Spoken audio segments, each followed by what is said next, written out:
Welcome to the Asking Why podcast. I'm your host, Clint Davis, and today we're going to talk about OCD with Justin Hughes, who's an LPC over in Dallas. So thankful to have you on, man. We have not talked about OCD on this podcast yet, and my assistant, Sunny, had saw some of your stuff, and there's some connections, and so she was sending it to me, and I was like, oh, man, another Christian guy, another therapist, somebody who's working with this. I'm super excited, so thanks for coming on. And thanks for having me on. I always love the opportunity to talk more into this space. That's awesome. Okay, so tell us about you a little bit. What made you become a counselor, and then kind of lead us into why OCD specifically? Yeah, I'm kind of strange from the standpoint that when I was younger, I didn't think of counselor or psychologist or anything like that in my early years, but I did show up with these interesting proclivities towards talking. I had a tape recorder and I would actually talk into it on certain topics, almost like I was like giving a sermon, but like I always had this focus of helping. I remember I was a young person. I saw a suicide hotline advertisement on TV and it didn't scare me. I was like, wow, like that's really neat. So maybe 8, 9, 10 years old. And so fast forward to when I took my first psychology course in high school, it clicked. And I was grateful because despite no one in our family or extended family touching anything close to counseling, therapy, etc., I was met with a lot of support. So pursued psychology in my undergrad and then got my graduate degree in counseling here at Dallas Theological Seminary, which is what drew me to Dallas Nice. from Okay. originally being in Illinois and Minnesota. And I also, my specialization wasn't what I was seeking originally. I thought I'd do marriage and family work, marriage and family therapy, addictions initially. But just through a time, people, God, the moving of many different factors, I found myself falling in love with this work of OCD and anxiety specialization to just really help people who suffered in that space. That's great, man. So you went to DTS. Yes, yeah, DTS here in Dallas, and Okay. have stayed ever since. Found a Dallas girl and had to marry her, and so now we have 2 kids living in the Dallas area. How old are they, the kids? 8 and 4. So Okay, one nice. second grade, and then just doing pre-K with the That's other. awesome, man. Yeah, mine are about to be 8 and about to be 11 in the next month or so. Okay. Yeah. So, Yeah. man, I'll tell you, you get past that 4, 5 marker, you start feeling like, oh man, I actually can function, and everybody can almost take care of themselves and get their bowl of cereal. And Yes, yeah, thanks for saying that. Everybody has their own feedback and opinions on ages and stages, but I think both of us, as sweet and special as those early stages can be, have thrived much more with a little bit more of the autonomy. conscientiousness and autonomy. Yeah. Yeah, man. Every stage is great. I grew up in that era of people being like, "Oh, just wait, like it's going to be worse," And I just try to No. always encourage people that are even just a few years behind me, like it only gets better. Like I just enjoy parenting every year more and more. Of course, it brings new difficulties, but the beauty that it brings far outweighs the new kind of things that you have to kind of navigate in conversations. And so yeah, man, that's exciting. That's great. So what led you to, from a Christian perspective, did you grow up in a Christian family? Was that something, seminary was always kind of a goal, or how did that work out from a counseling perspective? Yes, the first note to the second. So, yeah, I grew up in a Christian family and most all extended family Christian as well. And so that made really easy exposure going to church when I was young. As far as personal faith, I think that, I mean, now that I look back, it's probably earlier in actuality, but when I remember particularly saying, yeah, I know this needs to be my own and I want to follow Jesus. I think I was probably about 11 or 12, so still pretty young. And then just took full shape, especially in high school when I was in a great youth group and could actually jump in and serve and play on the worship team and just be a part of the community there, serve, help others. It really clicked from there. Seminary was really interesting because when I went to my undergrad, Crown College, or as some of my friends and my wife likes to troll me, Clown College, speaking of clown, but Crown College in Minnesota, great school, small Bible college, and a great experience there. Wanted to study psychology, but also have that, the Christian foundations, biblical foundations. And then, so when I was thinking of counseling, that was just one and the same. When I pursued psychology, I figured that I'd do that in a hands-on way, particularly counseling. But never thought of seminary till midway through, probably honestly towards the end of college. And so I began to look at a couple, and it just really clicked in some ways to Dallas, and really glad that I did. Also, great education, great experience here, all in all. And yeah, that's that journey. That's awesome, man. So, in the integration of psychology and theology, what has been just little brief overview, kind of your experience of molding those two things together, Oh, this is a fun topic for especially me. in 2025, right? Yeah, yeah. I did a deep dive, especially in my college years, and a little bit before then, to say, well, what do I want to do? But especially when I realized I'd be going to counseling. Um, I don't know how I first came across different different theories, if you will. So a lot of people who know a little bit about counseling will understand that there's different theories, different approaches. So I'm a cognitive behavioral therapist, but of course there's psychoanalysis, there's blah blah blah blah blah. Well. A lot of folks don't know that, especially within the Christian realm, there's a bit of a spectrum of approaches. And so, yeah, I just really was interested. I'm a super nerd. So I wanted to understand those foundations and even just the philosophy of it. It's like, why do I think this? Why do I choose this? What's behind it? Is there a biblical way, a right way, a best way, a fill in the blank? Are there many different options for Christians? And so, at least in my brain, I would love your thoughts too on this, Clint, as far as what you've done to make sense of it. But I kind of think of it almost as a spectrum, in the sense of on one side is a pretty extreme view that almost no one holds, which is one should only be speaking to a pastor with a Bible in front of them. And again, very few people hold that. But a more applicable approach that a lot of people benefit from is more on the biblical counseling side, which of course you offer from what I saw. I'd love to learn more about that. Shifting into more integration, Christian integration, which DTS is strong on the integration side, Hmm. and then just classic psychology. So it could be a Christian who has gone to a secular school, university, but they're just applying psychological methods. They may think of it from the standpoint of their faith, but not necessarily integrating that directly. So I wrestled through all those things. And also, I hold really open hands still to this day. I'm a big fan. If we talk about this more today, especially with OCD, I'm a huge fan of the role of CBT. I think it is the game changer, particularly ERP for OCD.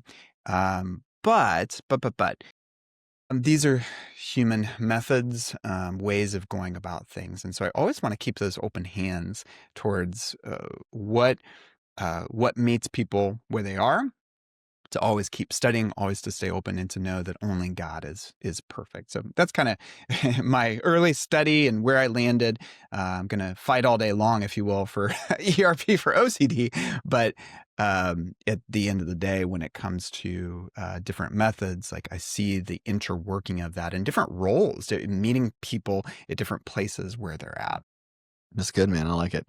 Yeah, you nailed it. I mean, I think there is a wide variety. I was on the phone walking in with one of my friends who is a social worker at Louisiana Christian College. Used to be, I don't remember what it used to be called, but it's in Alexandria, Louisiana. She's a professor there, and she always sends me stuff. And there's a new podcast out about therapeutic language within the church, and they were discussing it. And she was like, what's your opinion? I was like, well, somebody just sent me this a month ago and I have notes. So I called her and we were talking for an hour on my way over here, just about the podcast. And I think it's a great conversation to have. What I'm annoyed by, if I can use that word, is people having the conversation who don't do either one. Yeah. So, Yeah. you've got somebody on there, somebody on the podcast, and they were like, well, I've never been to therapy, but here's my very strong opinion about it. And it's just like, ugh, or a pastor speaking from a space of like, you shouldn't use therapy, but I've never been. Or you have somebody who's on the therapeutic side who's never been shepherded or discipled, trying to speak about how great and amazing therapy is and how helpful it is, ignoring the blatant, black eye that is the anxiety and depression of the most therapeutic generation of all time. And so Yeah, it's like, we're absolutely. doing something wrong. So where's the middle ground? And so, yeah, I loved what you said and just how you're describing it, because it is in the middle. It's, if you're a Christian, I mean, anybody can do anything. It's America. You can practice however you want. But for me, if you're way over here with, I'm a Christian and I believe in Christ, but I'm never going to use the Bible or any biblical truth, like that can be a problem. And if you're way Yeah, over here where yeah, you're saying, oh, I'm not going to look at how God's made us or wired us or any kind of psychological medical model, then that's a problem. And it's like, how do we get in the middle? And I think we're in a historic moment. Over the next 5 to 10 years, we're going to see more of a balance, hopefully, because the outcome of it just being strictly therapeutic is clear. That's a problem. And I think the church has a beautiful moment of stepping up in relationships with people and caring for God's people and having soul care in the churches, and then intentionally referring out for things like OCD or major depressive disorder, clinical anxiety. But there are some tiers underneath that I think the church can be handling from a shepherding biblical counseling perspective, that they don't necessarily need to go see a full on master's level or doctorate level therapist, if that makes sense. that's right. That's right. I really like that, and that's a good take.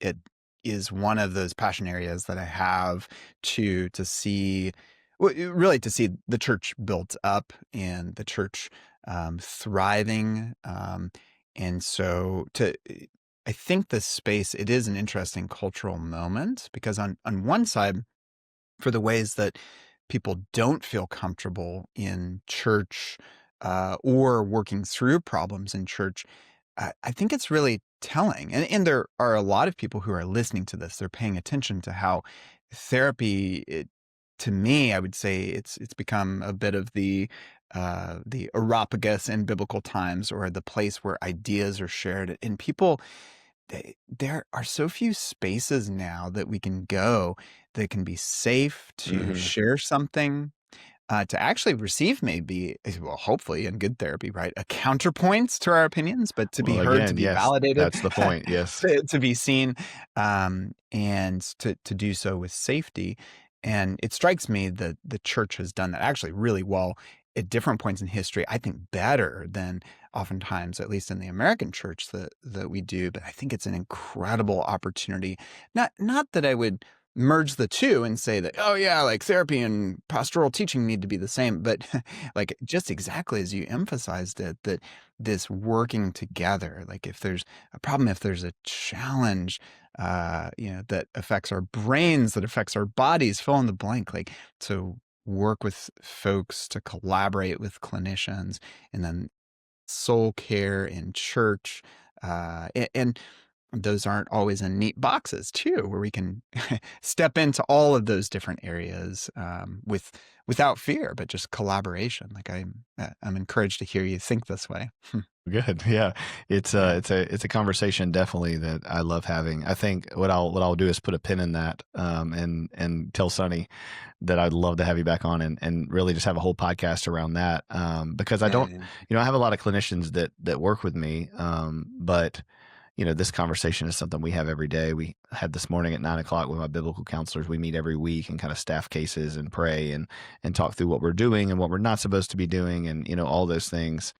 And I kind of live in both worlds, as an LPC with training, but also as a minister. And so it's an interesting balance to try to strike. So we'll put a pin in that. But that helps lead us to OCD. So there's, like, every hot button Instagram, TikTok reel that says, I have OCD because I, blah, blah, blah, or I have autism because I did this, or it's like crazy what's out there in the world, you know, OCD talk, autism right. talk. Like Yeah. I'm It's trying like, to, I have do you anxiety, have sensory sensitivity? You've got yeah, autism. It's like, oh, 100%. Yeah, I forgot my yeah, keys, so I have a ADHD. ADHD, and it's like, no, you're a dude.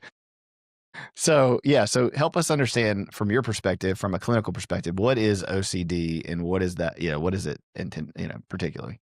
Yeah. Well, so I'll go with the basics first of all, especially for listeners that might not know. Intrusive, unwanted, distressing thoughts, urges, images. They cause distress, they cause impairment, and or impacts of a significant amount of time, to a person's day, so hour plus, for example. Um, and then that's called the obsession, the attempts to get the relief from that, which is the compulsion. Those fall into these ritualistic categories. They don't meet up with how one would think said problem would be solved, but they feel like they need to be done in that way. And then Hmm. the third part, just a disorder in three parts, of course, is the disorder. Has to be severely impacting enough as well. So obsessions, compulsions, the disorder, um, and the I like to really start contextualizing more and quicker when I talk about that. Uh, what are we talking about? So, is it just neat, clean, tidy, fastidious, picky? No. So, Because people pet say that, peeve. right? They're like, I'm really Yeah. organized. I'm just really obsessive Yeah. compulsive about this. Yes. I like to have my Yes. desk clean. Yes. And people can have extraordinarily messy desks or cars or homes, and ironically, actually struggle with order and perfection as their key subtype. It's so those things do show up, absolutely. But the key hallmark I was thinking about this recently when I'm building some materials to work with and train pastors and people in church, um, that there's one question that can help people to identify if it's possible OCD, if on the outside, if you're not trained as a clinician to do it. And it centers on the one word intrusive. Is it intrusive? So is it unwanted? One of the ways that I ask people this when coming into the office, especially with severe expressed doubts, well, I'm not sure if I want this. Maybe I could, is okay. So if God could remove it immediately and you got the pass, you got the hall pass, the thumbs up from God himself saying, you're good if you do or don't do whatever it is that is the concern. Uh, would that be okay? And if they sink down and say, "Oh, that would be so nice," that's not the this isn't OCD talk. It's not a one question test of OCD, but it can help because I do want to jump to some of the really scary themes. There's a lot of people suffering in silence who have intrusive sexual images running through their brain, and they think they've got some major problem. They're afraid they're going to harm a child. A person's afraid that they're going to say something inappropriately or say a slur or get canceled, or people who have violent intrusions. They're chopping the vegetables at home at night, and then all of a sudden they get a violent image in their mind. Next thing you know, they're hiding the knives because they're afraid. Well, it all goes back to that intrusive piece. The Hmm. most misunderstood aspect, I think, of OCD is that it's intrusive, intrusive, intrusive. The person doesn't want it. They don't want it more than anybody else on the outside doesn't want it. And it's key to highlight those examples because the OCD is not an adjective. It's not "I'm so OCD" to describe a behavior that a person wants. It misses the whole. Hmm. Is the intrusiveness? Where does the stickiness of the thoughts come into play? Is it in the compulsion or is it in the intrusiveness? So what I mean by that is, as somebody who's struggled with OCD myself, um, I can be fine and I can have like let's use a simple example. We're on the walk with our kids when they're, in the stroller, and I imagine, what would happen if I let go and they went into the street and got hit by a car, Yes. right? Yeah. And I could go, well, that's a crazy thought, and move on. And then one day it's like, that's a crazy thought. I can't move on. Now it's stuck. And now I'm going to ruminate. Now I'm going to shame myself. And then for, 72 hours, I'm going, oh, I've ruined my entire day. I'm not present with, here. Because if anybody knew I thought this, I'd be crazy. And my body gets nervous and I get hot and my skeleton wants to come out of my skin and all the symptoms that, I'm Mhm, sure you've heard. mhm, mhm. Is that a sign of the obsessiveness, or is that the compulsion, or is there a little mix of both? Mm. That's a good question. I think we don't know. But I do have a few answers for you. Sure. I won't just leave you with that. Thanks. Um, your question is a really good question because it comes back to the models of how does OCD work and how does treatment work. So um, we one thing, first of all, from the research, when we study OCD, there's three things that make intrusions different in OCD. They happen more frequently, they're more distressing, and they're harder to resist. Mhm. And we know this. Really good research studies. So 94 to 98% of people have intrusive thoughts. Now, most people are probably used to a little bit more of the baby thoughts, like after first having a kid or driving or harm, or in the pandemic, for instance, concerns about, do I be more careful with this? Do I wipe down my groceries? Whatever the question was at play. And the But everybody we has intrusive thoughts, everybody has them. right? Yeah, And I think outside that's of go ahead. maybe up to 2% of people, Right. which So yeah. everybody's thought about what it would it be like if I punched this person in the face? What would it be like if Yes. I was violent? Yes. What if it was Yes. sexual? Like everybody has those. Yeah. I think it's important for people to understand that because That's right. it can lead to the rumination when you that uniquely broken, isolated, I'm the only one who thinks like this Absolutely. piece is there. Yes. Yeah, the person that doesn't have OCD, we know this because we've studied it. Yes, the most upstanding person in your church has probably, or someone has, walked down the street and thought, what if I had sex with this grandma? Right. What in the world? Yeah, like random intrusive thoughts. And ones that I've looked in the sky and I thought, what if that plane fell out of the sky? And then this fear that surges, like, did I just say a prayer that this plane would fall out of the sky? Yeah, that's an intrusive thought. Bridges. Winston Churchill. This is interesting. We don't have any reasons to believe that he had OCD. Actually, he did experience depression. So who knows as far as how deep the thoughts went with this, but he would stand back from the train platform far away because he felt like he had this urge to hurtle himself in. He didn't. He didn't attempt suicide, so far as I know, etc. But that's a great example of a normative intrusive thought. So with OCD, as uncomfortable as any of these thoughts can be for any person, multiply that by 1,000. More frequent, more distressing, and harder to resist. And so that's part of how I describe the stickiness, so to speak, which is a great word to use with that. And I can comment on the how we understand OCD to work in a few different theoretical ways, but Yeah, please. I wanted to pause if you. No, that's great. Go ahead. Okay, yeah. So, first of all, cognitive behavioral therapy suggests that the OCD cycle is in 4 core parts. I'll break it down a little bit further when needed, but a person has the obsession, which is the intrusion in this instance. They have distress about that. They have compulsions to manage that stress. And then it reinforces the cycle, though. Mm-hmm. I'm teaching my brain to fear that. So if I'm at church and I go to Bible study and I'm afraid of speaking up, what if I look like an idiot? What if I say something stupid? If I don't speak up, then the next time I come back, I'm not going to be less distressed because, dodged a bullet. I'm going to be just as distressed, if not more so.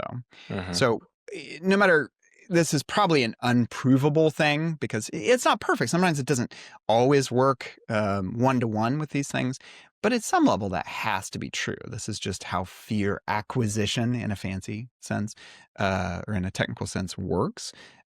So that's a classic model of that. Now, there are some different ways.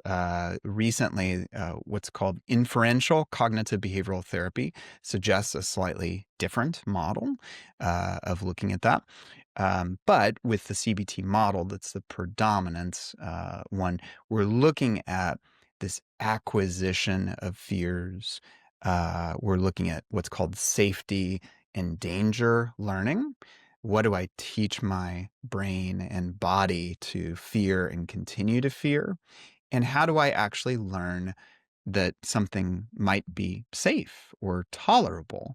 And so that's where exposure and response prevention that I've mentioned a couple of times comes in, because it's intentionally going for the throat Mhm. of OCD instead of standing back and saying, "Oh gosh, I hope to practice these skills outside of the moment," and then surprise, surprise, it's almost like good marriage therapy is gonna work with the conflict while it's happening, Right. not waiting for the couple to do the right things at the most difficult moment that they're having.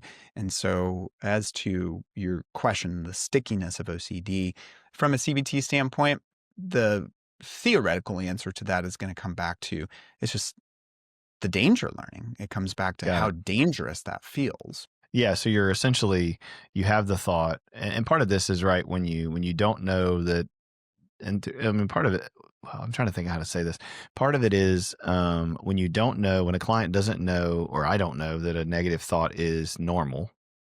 Yes. Then the interpretation is that thought is dangerous, or that Yep. thought That's is right. That's shameful, right.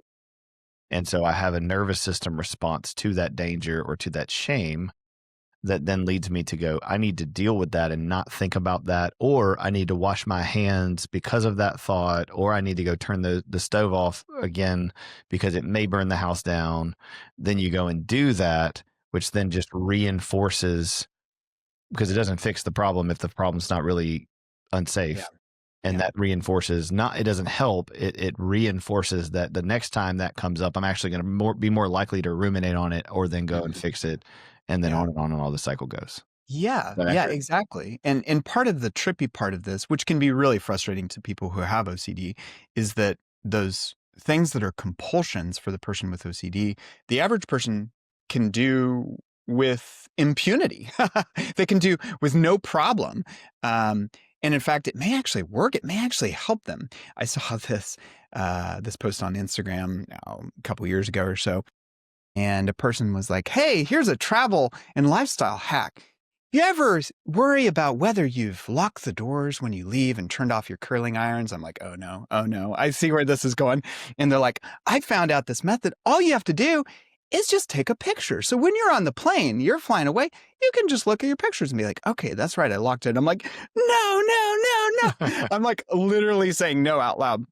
And I was so frustrated to see that post. Now, once I had a moment away, I was frustrated because I'm seeing through the lens of those that I work with OCD. That would be poison. Right, their camera roll would be It- filled with everything that that's they do. right. It's like my clients who have what's called hidden run OCD, where they are afraid that hitting a bump, maybe they ran over someone. When that person gets a dash cam in their car, I get real concerned because that is, I mean, it's possible to have a dash cam with OCD and that can be fine.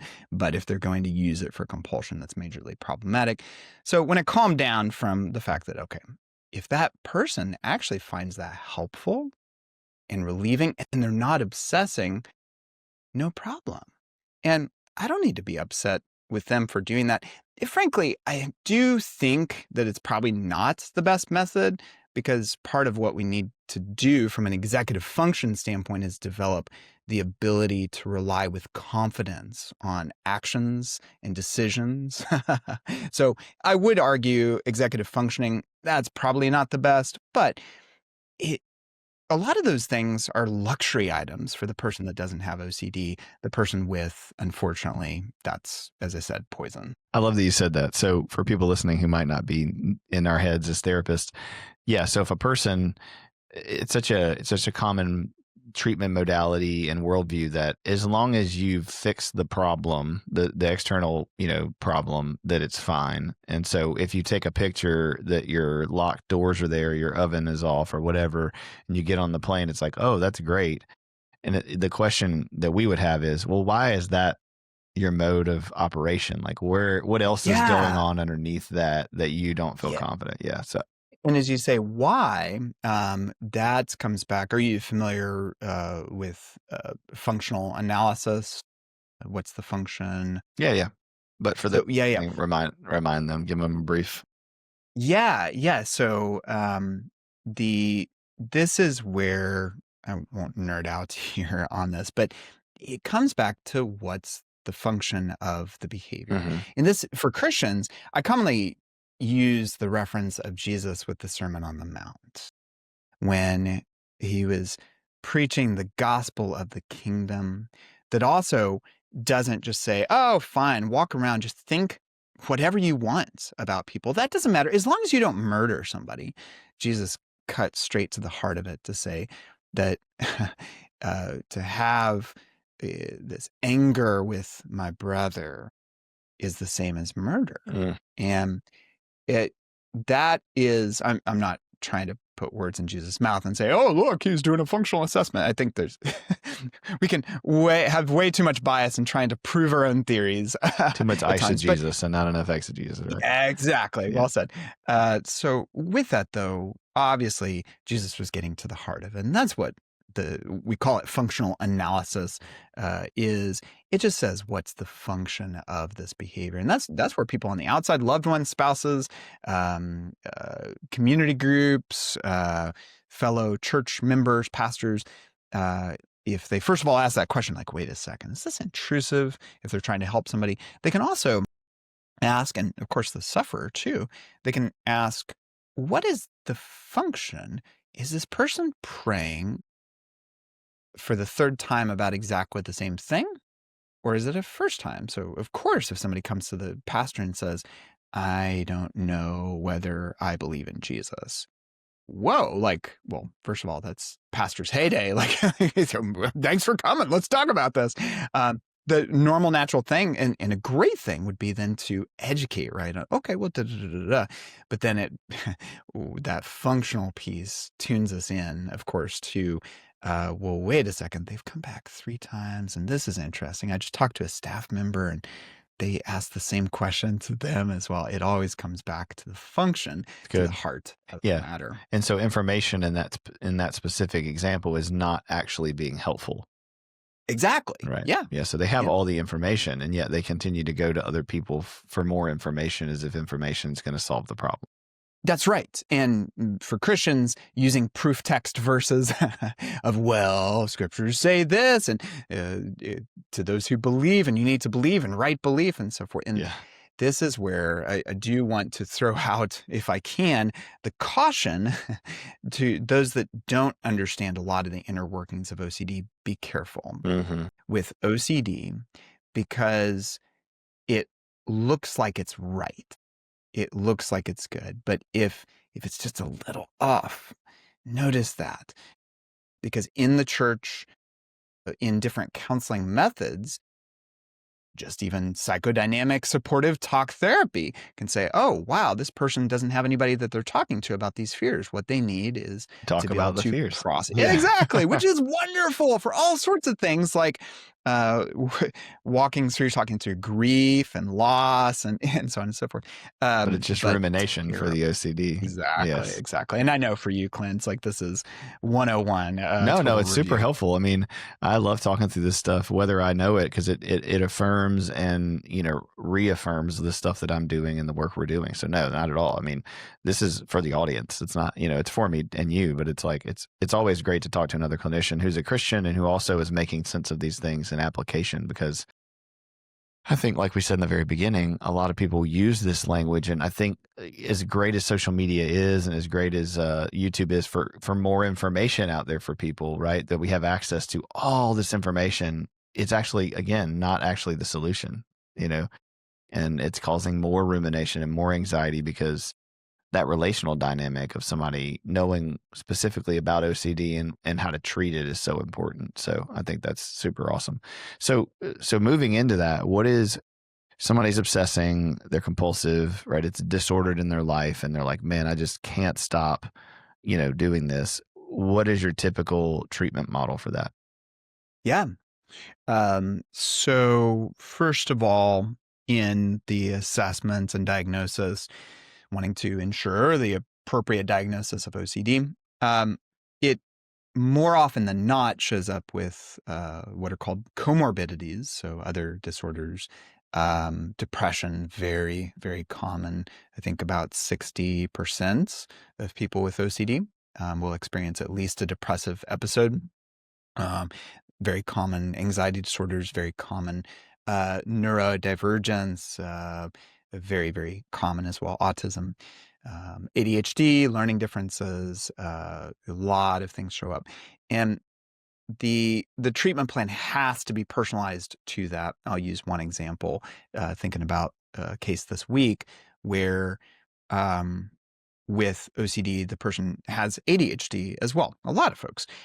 So if the person struggles with rumination and they have ADHD, it's going to have to be massively personalized, not just to expect that that person can magically process information in a way different than how their brain normally processes it. So I do just want to offer that caveat that sometimes there's other first priority things or other skills that we might have to get down, or a crisis thing.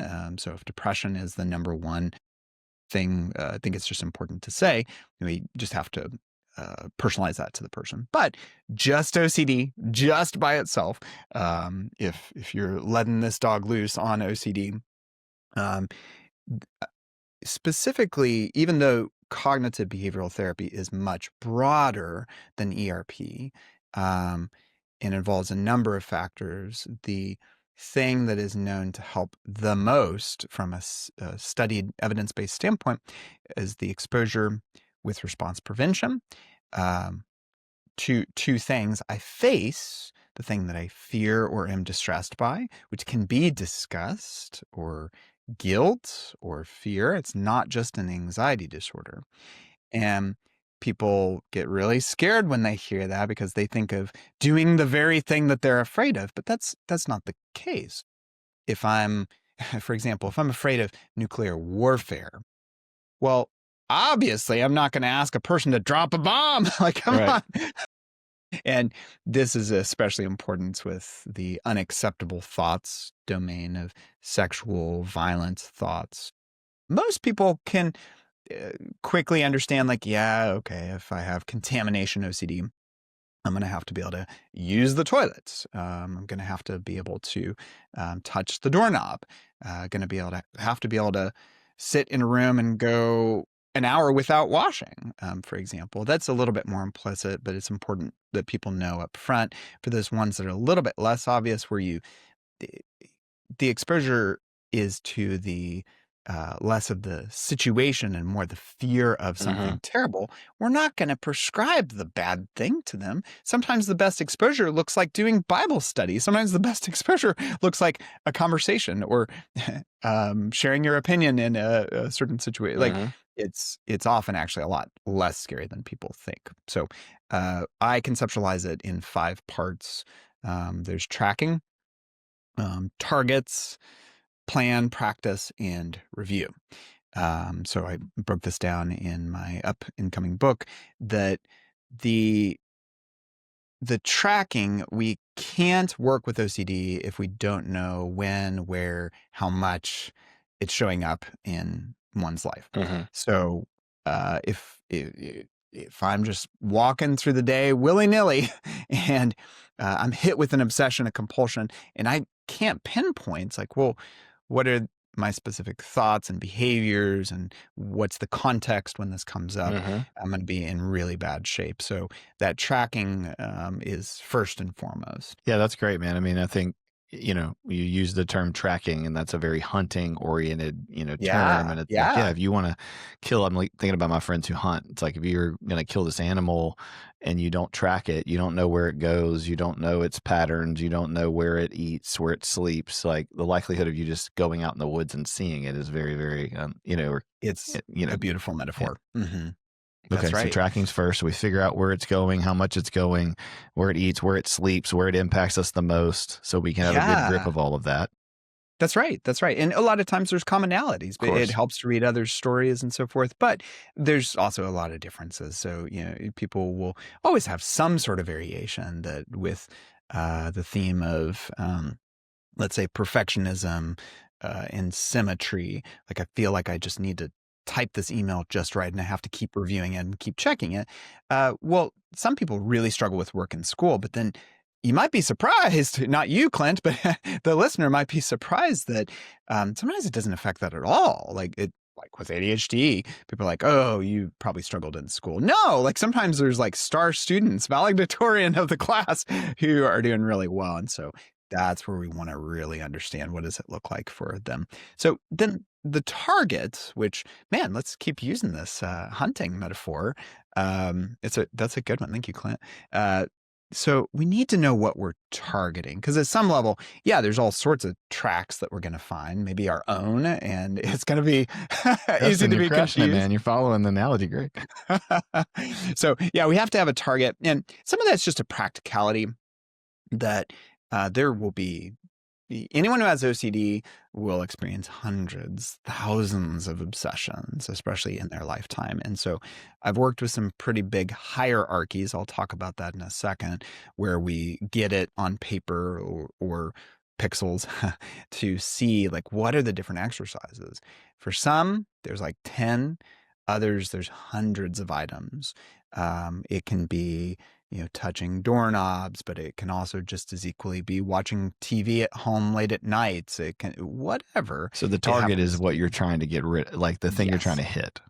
Yep. Yep. We Okay. got to pick one. So We got to so pick it's like one and there stay you may be focused. hunting, but you're not hunting bear, squirrel, and deer all at the That's same right. time. So That's right. I don't have a license for it. right, I'd right. like to, even if I see this animal, like, oh, I'd Yeah. love to have that. So it's kind of No, I use the alligator in the boat analogy. You're in a boat and there's 20 alligators. Which one do you hit first?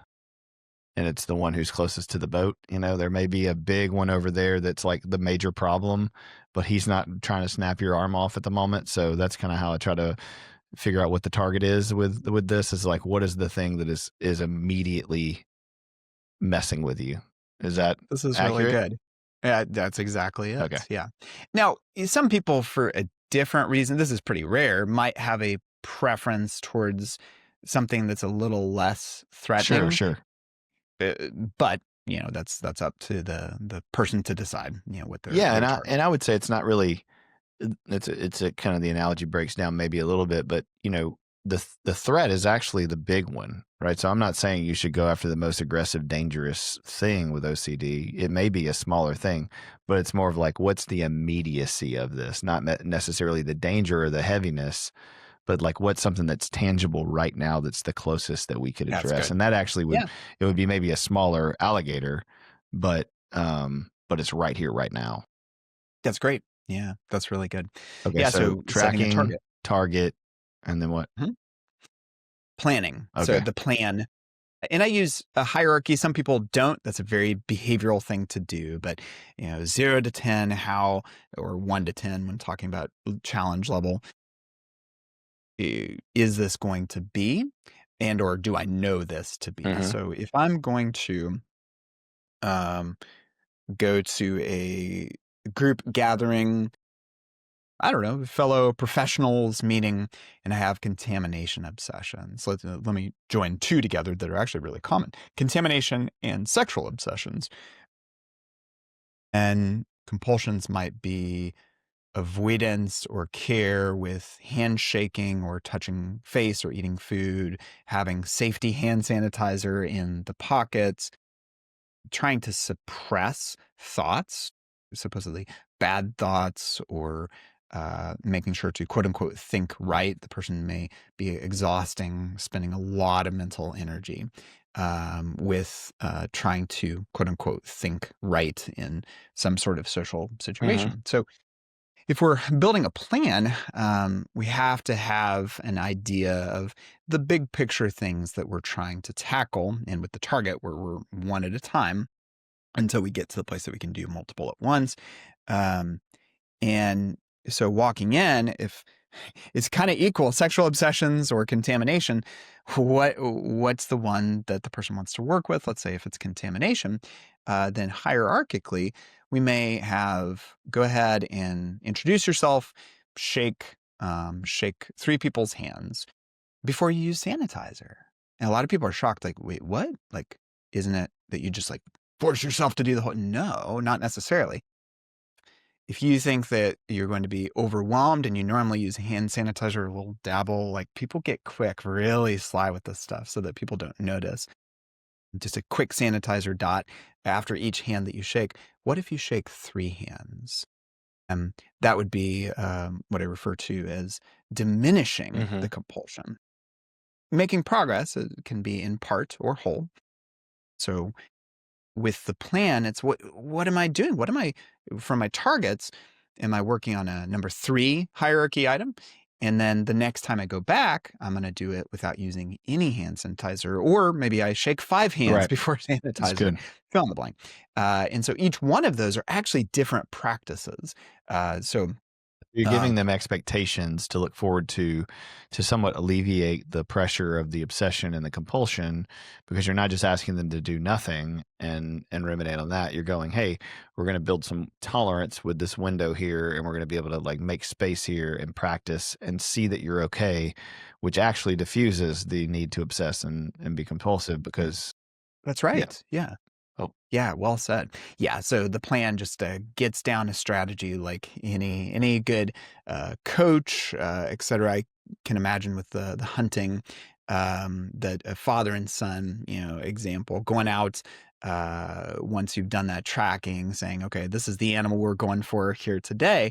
Having some plans of based on all that other information of this is when we get up in the blind, the deer blind. This is when we're gonna go walk around. This is what we're going to do with camouflage or for sound or da da da da da. So there's a good. lot of different bullet Yeah. points.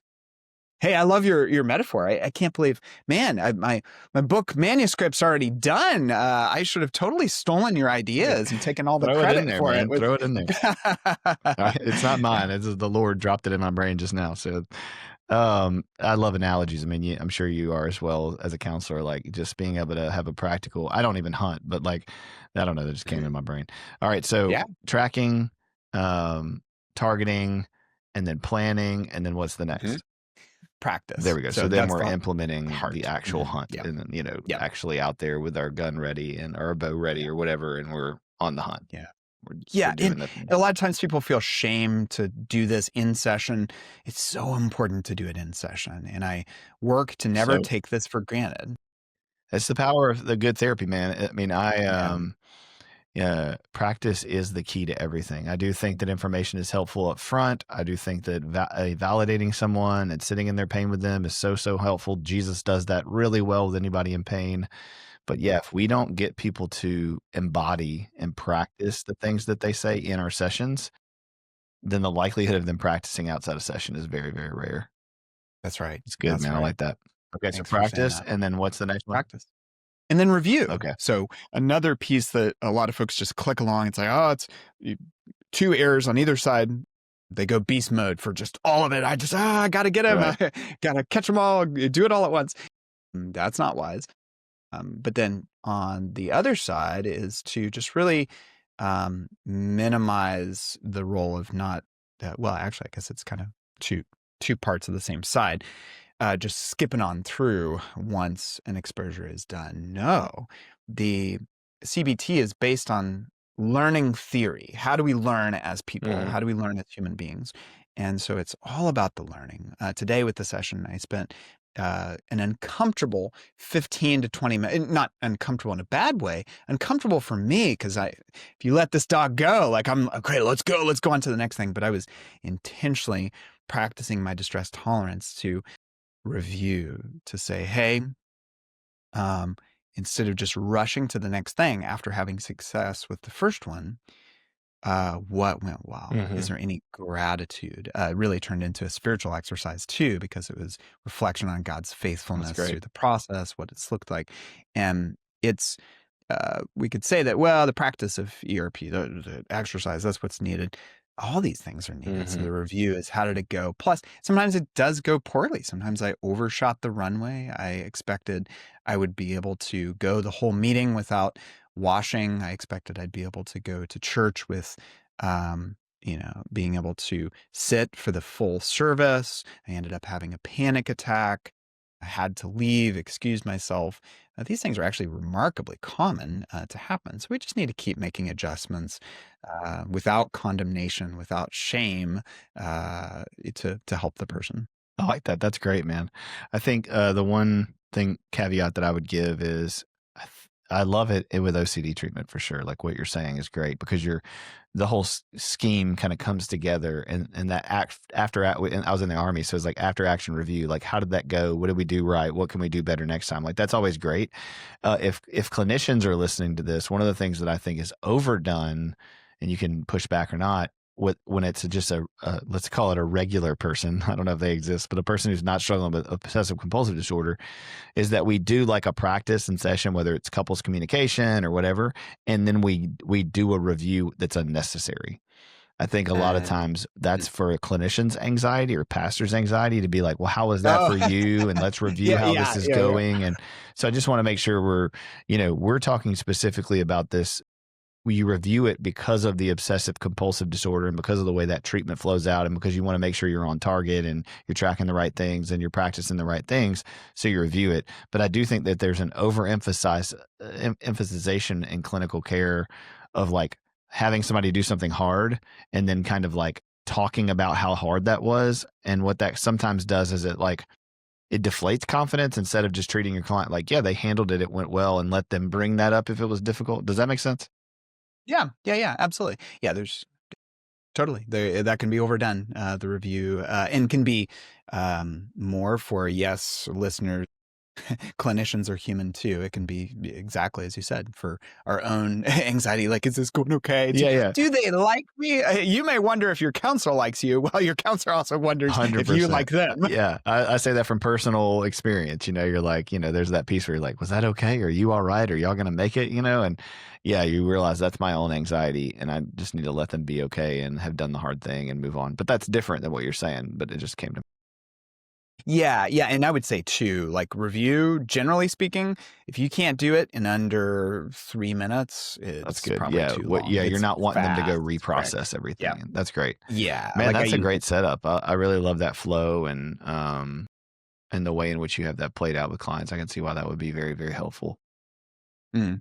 Thanks. Yeah. Well, and it comes straight from the best minds and researchers, and originally the main researcher that had developed a practice form as well. That I did my own adapted version with the shout out to him is Dr. Jonathan Abramowitz at UNC Chapel Hill, and so yeah, it was his original exposure practice form and the whole model that helped me to understand all of those things. So nothing new under the sun when it comes down to it, and Right. any credit that I can take is just as you said, it comes from the Lord. Yeah. To that point, I was reading this Anslow, I think is how you say his name, of Canterbury. This book that he, or several books that he wrote, letters, and it's from 1017 or something like that. When he was the Archbishop of Canterbury. And anyway, it's a beautiful theological book. It's rich.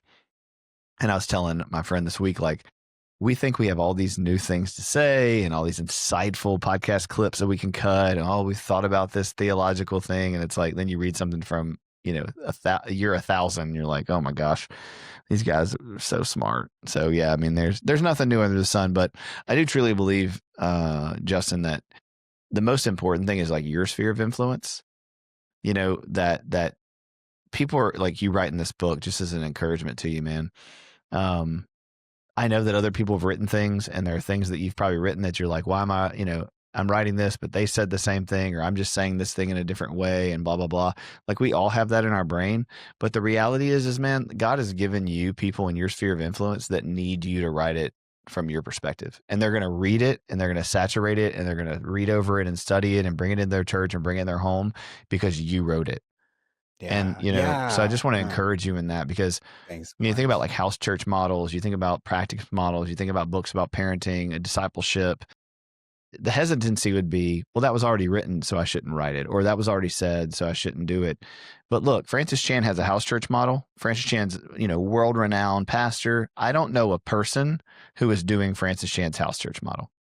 Hmm. That makes sense. Hmm. So my sphere of influence to say, hey, if just because he's done it, if I don't know a person or I see there's a huge lack in my community, in my sphere of influence, um, then man, I'm going to put my voice out there and what God is teaching me and embody, that piece of the body of Christ that I am, because I have to believe that it matters to God and it's needed, not because I'm Hmm. awesome or I have a lot of amazing things to say that are new, but because I believe that God wants to use me in a particular way at a particular time. And so, but I would just encourage you And that like that's true for you in this book. And I know how stressful it is to edit it and try to figure it out and get it out there. And man, the tension of, and maybe you don't struggle with this, but I think a lot of people do this, the tension of like, this is my thing and I'm putting it out there. And so I want to be, um, confident in that, but I don't want to be arrogant in that. And that tension of like, self promotion and getting people to,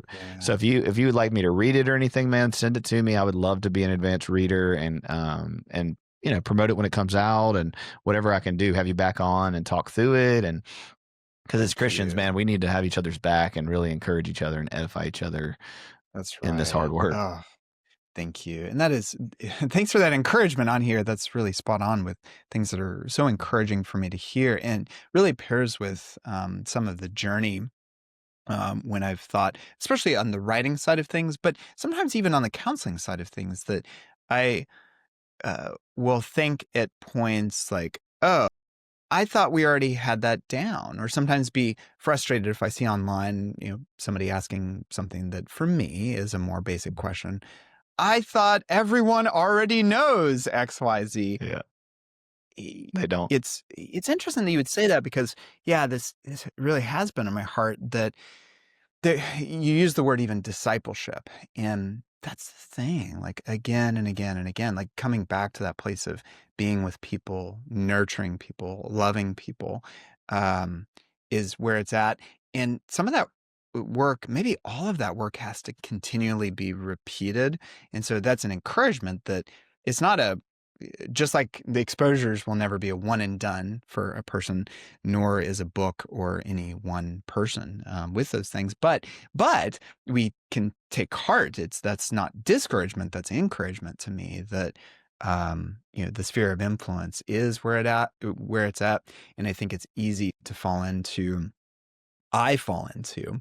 Um, Thinking that what I do has to be universal and global and hitting these home runs, as opposed to the Lord's teaching me to say, "Give us this day our daily bread." Absolutely, bro.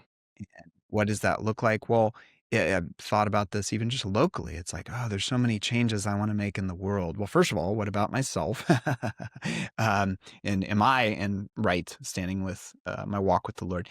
And then secondarily, do I do what I say matters? Do I welcome the new people that moved into the neighborhood? They've been in for a week, and we're gonna take them some flowers here, and the next day we will. But I can underemphasize that so So much good. and overemphasize, somehow like, oh, I've got to create these big changes in the world and get people to think the right way. And Jesus is like, my yoke is Yep. easy. My burden is light. I love you. I've got it. It's not your own work. It's the Spirit working. Yeah, man. All those things. So thanks for encouraging me. Yeah, we're cut from the same cloth. My wife was getting ready this morning or yesterday, and I stepped out of the shower and I was like, why do I feel responsible for so many things? Like, like what I was thinking about was so ridiculously lofty, and like what I wanted to fix and what I wanted to change. And like, I just started laughing at myself, like, dude, like, chill, like, just do your day today. Like, you're going to do a podcast. You're going to, like, what are you doing? But it's like, yeah, the Lord has given you, gifts as a clinician. I mean, writing a book is really, really difficult. I mean, hardly anybody's ever written a book. It's a very rare thing, even though there's billions of copies out there. And, just doing this work is enough, man. Just Yeah. God is going to use you and use me and do what he's going to do with us. But at the end of the day, yeah, what you're doing is enough every day with just your clients. And at the same time, if you feel that call to share more, man, keep doing it because it's so needed in the world. Men, especially, I just have a passion to see men love on men, be good fathers, be good husbands. I think that men are the crooks of all society when it comes to why we're healthy and not healthy. And so, dude, if you're doing that work, man, I'm so excited to get to know you and talk to you and hear you today. And I hope that we can have more dialogue in the future. Same here. I hope that as well. Absolutely. Well, guys, Justin, do you have anything online that people can listen to? I know your book's going to be coming out, but Mhm. what are some of your handles that we can put out there for people to check you out? Yeah, absolutely. Website is a great go-to spot, justinkHughes.com. everything from the newsletter to I do have an online course as well. Good. The book stuff will be on there, my blog. It's a great starting point. And then really any of the main socials, but especially Instagram and YouTube for various videos. And when I do live conferences and streams, whenever I can actually get a downloadable version of those, sometimes they're private Yeah, and I get can't. that. Those are the best ways to find me. That's awesome. So are you speaking and talking at churches and things like that? Yeah, so not yet at churches. I have been more in the space of International OCD Foundation. Cool. There's actually, this is a great time to mention, in November, we have the 5th Annual Faith and OCD Conference. Wow. So it's virtual, anyone from all over the world. And there's specific tracks for the person who has OCD, loved ones, clergy, clinicians. So clinicians can get continuing education credit. I think actually there's the um, whatever is the continuing education for pastors.